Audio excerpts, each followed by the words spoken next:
Okay, everyone, we had some technical issues, so we are now watching the second game of the first round. I'm Claudio, I'm here with Danielle, so sorry everyone for the troubles, but we have sound now and you guys were seeing the match. So Danielle, what do you think about the match itself? Yeah, first of all, welcome everyone watching at home to the mid-season showdown here at Porto. I would like to say it's been an interesting match because the setup has everything to be so, but unfortunately what we're seeing, it's pretty much a one-sided event from Guilherme, pretty much mirroring what he did last week. Yeah, I can see why Diogo had some problems because we watched the first game. They didn't watch at home, but Diogo is using Fishmal.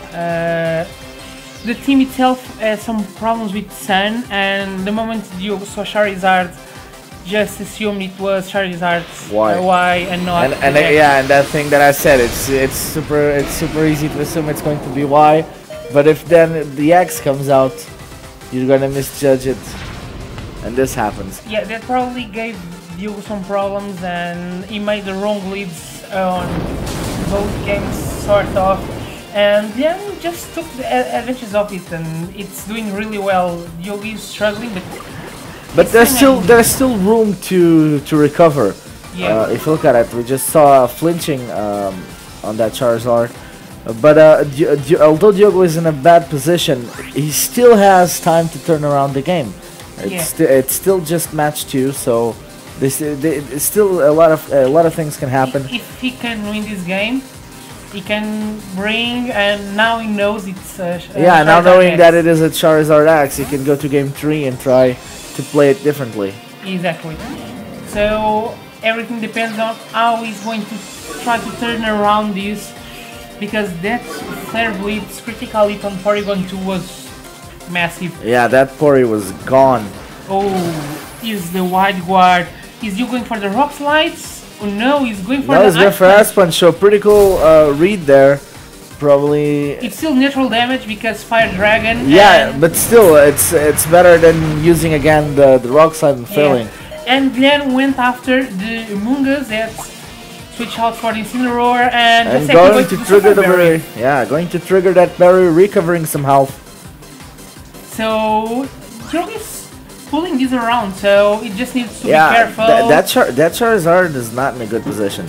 Although Metagross is still in danger, Diogo still has all of his Pokemon. So yeah, but Metagross is the fastest thing on the field. So with the fake out pressure, Charizard and Araquanid are in a bit of trouble, and Guilherme only has one more Pokemon on the back. So maybe Diogo can pull this off and go to the third game, where everything will be different because the players will have much more information on both teams.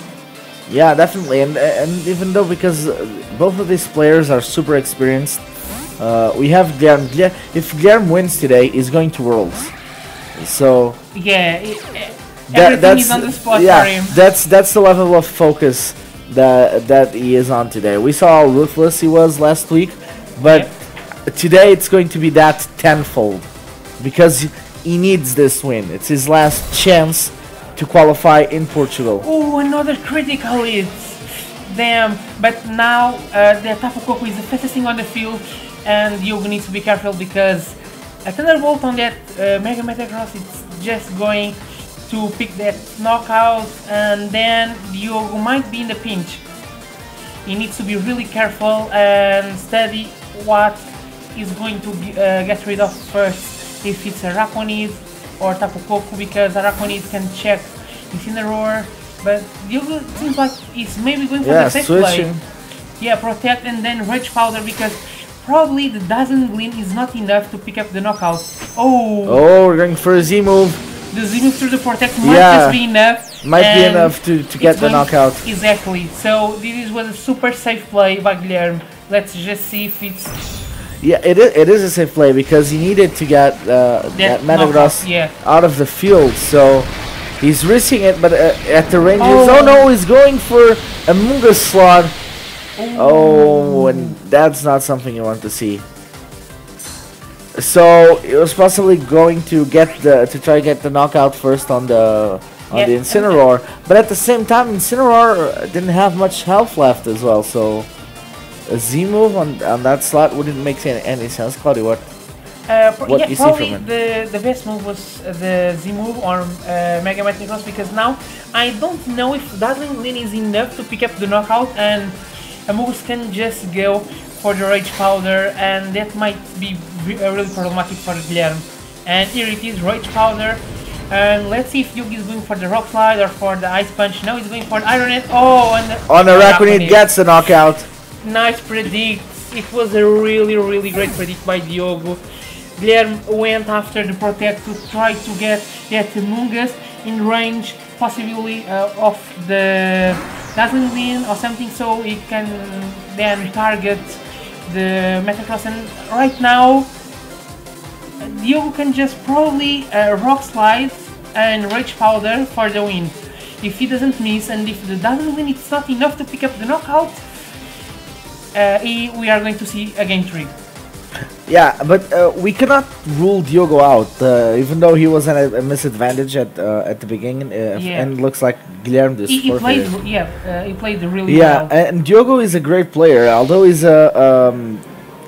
one league below the Guilherme in this case. Yeah. Diogo is a senior, Guilherme is a master, but Diogo has been proving himself. He's been playing with masters all this season, and he played with some champions in Sheffield. He made 2nd place.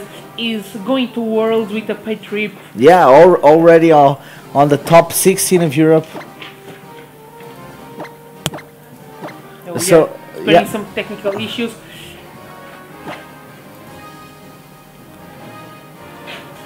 But you guys can see the teams now. You can understand how the teams work. You now know that Charizard is X. And that was quick. We are getting back on the game. Let's see how the players will adapt to the information they got from these both games. 1-1. Let's see how this goes. Yeah, and the thing is, we were just saying, Diogo is a senior, and he's not gonna get anything from here. He already has the participation points for. Yeah, he's the only because he's the only senior. Yeah. So like Diogo, just by showing up, already did his part. So the pressure is all on Guilherme's side, because Guilherme needs the win. Yeah. So it shows you how competitive Diogo is. Yeah. Because Diogo is not just going to let that win go to Guilherme. Diogo He will fight, even though he doesn't need it, he'll fight for it.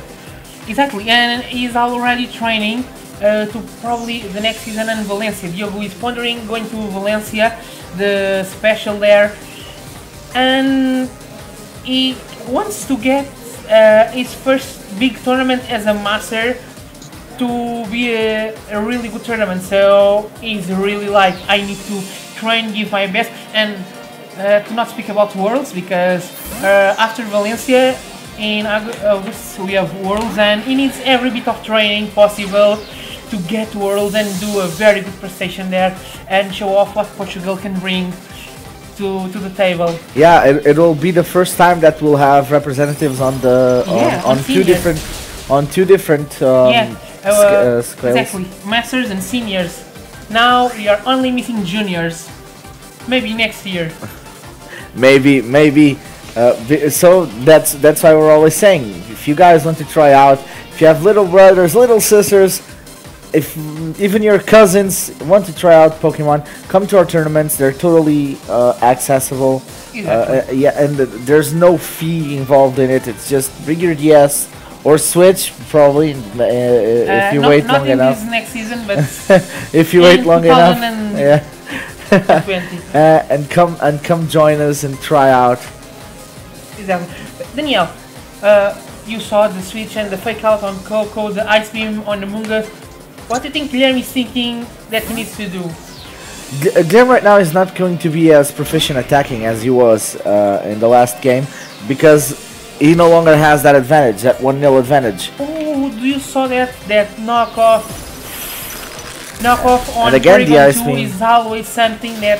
Oh, and he gets the frozen! So Guilherme here possibly getting a big break But yeah, sorry, Claudio, keep going what we were saying. The Porygon 2 without the UV light is much more frail, so it might be in a bit of a trouble. But now let's see, with the Mungus Frozen Solid, is you going to switch for the Regenerator and maybe later try to see if he is going to defrost and be able to go for the Rage Powder? Or here's the thing, if Charizard goes for a fire attack, it'll probably thaw it out, but it probably will get the knockout. But if you're going to risk getting a frozen Pokemon in the back while he's already at low HP, you're also pretty much conditioning yourself. And as you were saying, Porygon is not as much of a threat once he loses if you like. Oh, and okay, now this changes what I was about to say. I was going to say, you saw that the damage was still pretty decent. Yeah, and you saw that Charizard is running Brick Break. That's not normal move at all. And Amogus is knocked out by the Ice Beam, but yeah, well, that burn is not going to affect the power of that Ice Beam. So exactly, but everything is so chaotic right now. It's that's what happens. That's what happens when you play at this level, man. And that Metagross needs to be really careful because the Charizard is at full power, and Metagross doesn't want